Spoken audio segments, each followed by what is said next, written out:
روزہ اصل میں ہے کیا؟ کیا روزہ صرف بھوک اور پیاس کا نام ہے؟ روزے کے فزیکل بینیفٹس کیا ہیں؟ آپ دیکھیں کہ گرمی کی وجہ سے پیاس سے حلق سوکھ رہا ہے، ہونٹ خشک ہو رہے ہیں، پانی موجود ہے، مگر روزہ دار اس کی طرف دیکھتا تک نہیں۔ کھانا موجود ہے، بھوک کی شدت سے حالت خراب ہو رہی ہے، مگر کھانے کی طرف ہاتھ نہیں بڑھاتا۔ اندازہ فرمائیے کہ اس شخص کا خدائے رحمان پر کتنا پختہ ایمان ہے، کیونکہ وہ جانتا ہے کہ اس کی حرکت ساری دنیا سے تو چھپ سکتی ہے مگر اللہ عز و جل سے پوشیدہ نہیں رہ سکتی۔ اللہ عز و جل پر اس کا یہ یقین کامل روزے کا عملی نتیجہ ہے۔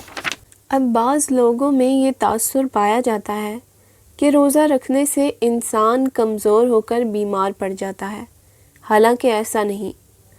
رسول اللہ صلی اللہ علیہ وسلم نے ارشاد فرمایا، بے شک اللہ نے بنی اسرائیل کے ایک نبی علیہ السلام کی طرف وحی فرمائی کہ آپ اپنی قوم کو خبر دیجئے کہ جو بھی بندہ میری رضا کے لیے ایک دن کا روزہ رکھے گا تو میں اس کے جسم کو صحت بھی عطا فرماتا ہوں اور اس کو عظیم اجر بھی دوں گا۔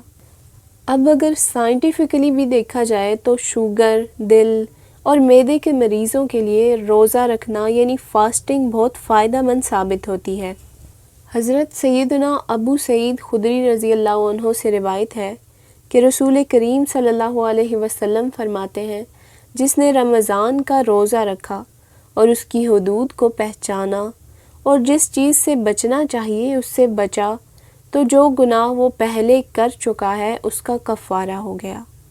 اسی طرح حضرت سیدنا ابو ہریرہ رضی اللہ عنہ فرماتے ہیں کہ رسول اللہ صلی اللہ علیہ وسلم نے ارشاد فرمایا، آدمی کے ہر نیک کام کا بدلہ 10 سے 700 گنا پر دیا جاتا ہے۔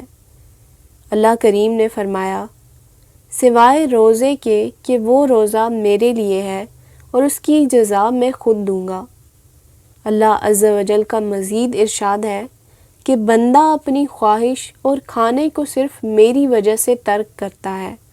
روزہ دار کے لیے 2 خوشیاں ہیں، ایک افطار کے وقت اور ایک اپنے رب کریم سے ملاقات کے وقت۔ روزہ دار کے منہ کی جو بو ہے وہ اللہ عز و جل کے نزدیک مشک سے زیادہ پاکیزہ ہے۔ مزید ارشاد فرمایا کہ روزہ سپر ہے، یعنی روزہ ڈھال ہے۔ حضرت سیدنا ابو ہریرہ رضی اللہ عنہ سے روایت ہے کہ رسول اللہ صلی اللہ علیہ وسلم نے ارشاد فرمایا، ہر شے کے لیے زکوٰۃ ہے اور جسم کی زکوٰۃ روزہ ہے اور روزہ آدھا صبر ہے۔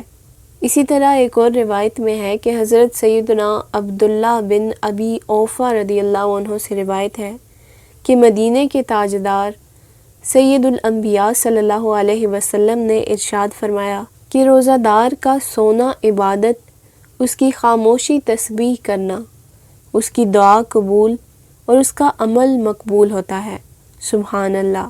روزہ دار کس قدر خوش نصیب ہے کہ اس کا سونا بندگی، خاموشی اس کی تسبیح ہے۔ ام المومنین حضرت سیدہ عائشہ سے روایت ہے کہ رسول کریم صلی اللہ علیہ وسلم نے ارشاد فرمایا، جو بندہ روزہ کی حالت میں صبح کرتا ہے اس کے لیے آسمان کے دروازے کھول دیے جاتے ہیں اور اس کے اعضاء تسبیح کرتے ہیں اور آسمان دنیا پر رہنے والے فرشتے اس کے لیے سورج ڈوبنے تک مغفرت کی دعا کرتے رہتے ہیں۔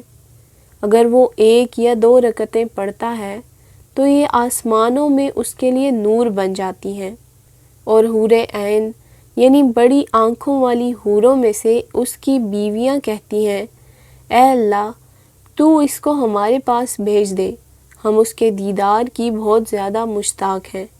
اور اگر وہ لا الہ الا اللہ اور سبحان اللہ یا اللہ اکبر پڑھتا ہے تو 70,000 فرشتے اس کا ثواب سورج ڈوبنے تک لکھتے رہتے ہیں۔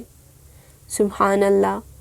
یعنی روزہ دار کے تو وارے نیارے ہیں کہ اس کے لیے آسمان کے دروازے کھلے، اس کے جسم کے اعضاء اللہ کی تسبیح کریں، آسمان دنیا پر رہنے والے ملائکہ غروب آفتاب تک اس کے لیے دعائے مغفرت مانگے، نماز پڑھے تو اس کے لیے آسمان میں روشنی ہو، اور حورِ عین، بڑی آنکھوں والی حوریں جو اس کے لیے مقرر ہوئی ہیں، وہ جنت میں اس کی آمد کا انتظار کریں، یعنی لا الہ الا اللہ، سبحان اللہ، اللہ اکبر یہ پڑھتا رہے روزے دار، تو 70,000 فرشتے غروب آفتاب تک اس کا ثواب لکھتے رہیں گے۔